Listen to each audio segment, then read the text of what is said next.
গোলাপ জামুনের কথা বলে যাচ্ছে। শিলা একটা কৌটোতে মনুর জন্য গোলাপ জামুন নিয়ে আসে। মনু যেই ওটা মুখে দেয় ওটা খেতেই থাকে। এমন সুস্বাদু গোলাপ জামুন ও আগে কোনোদিন খায়নি। এই পান্তুয়াগুলো কত নরম আর সুস্বাদু, এইগুলো সবকটা আমিই খাবো, এত টেস্টি, আমি ছাড়বো না। ঠিক আছে খেয়ে নিস, তোর জন্যই তো আনা, কিন্তু একটা তো দিবি।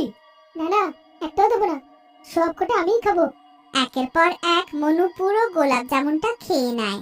ওটা এমন খেতে থাকে যেন সেই কবে থেকে ক্ষুধার্ত আছে।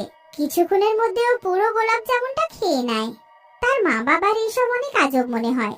এবার মনু আবার পরের দিন নিজের বাবাকে বলে, বাবা, পান্তুয়াগুলো তো শেষ হয়ে গেল, আজকে আবার তুমি ফেরার পথে নিয়ে এসো।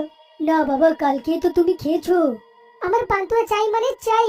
আচ্ছা ঠিক আছে, রাগ করিস না, আমি নিয়ে আসবো। এবার সেই রাতেও ফেরার সময় রামলাল আবার গোলাপ জামুনের দোকানে যায় আর 1 কিলো গোলাপ জামুন আনে। এবারও দোকানে আর কোনো গ্রাহক থাকে না। দাদা, এই পান্তুয়া কিন্তু আমার ছেলের খুব পছন্দ হয়ে গেছে, তাই জন্যে আজকে আবার প্যাক করে দাও। ঠিক আছে, করছি। আচ্ছা দাদা, এই পান্তুয়া তো এত সুস্বাদু,